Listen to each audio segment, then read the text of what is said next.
Segueix la setmana de les finals als Campionats de Catalunya Universitaris 2021.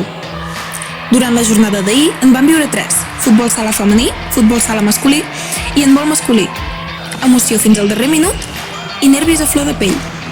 Al pavelló de Montmajor van jugar les noies de futbol sala i després de 2 semifinals molt ajustades, la primera la va guanyar la Universitat de Barcelona per 1-0 a la selecció de la Universitat Pompeu Fabra i la segona es va decidir als penals, on després de la finalització del temps reglamentari, la Universitat Ramon Llull i la Universitat de Lleida van empatar a 2. Com dèiem, els penals es van decantar a favor de la URL, imposant-se per 4-5.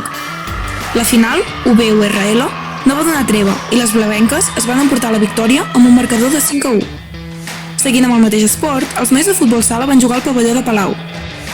Les dues semifinals no van donar lloc a sorpresa i primer va guanyar la UPF a la URL per 5-2 i a la segona semifinal la UB es va imposar a la UBIC per 4-1.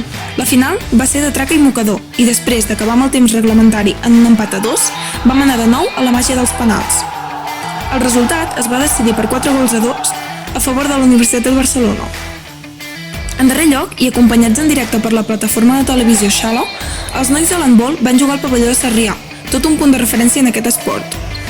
La primera semifinal la va guanyar la Universitat Autònoma de Barcelona als anfitrions, la Universitat de Girona, per 18-14. La segona semifinal va fer que els nois de la UIC arribessin a la final, imposant-se per 21-16 al combinat de la URL. Una gran final digna dels millors partits d'handbol professional.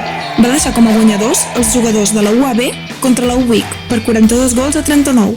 Avui presenciarem la darrera jornada dels Campionats de Catalunya Universitaris i ho farem amb 2 esports històrics, les semifinals i finals de vòlei femení i el rugbi, al qual podreu seguir en directe les semifinals, el tercer i quart lloc i la final a partir de la 1 a través de Xalo.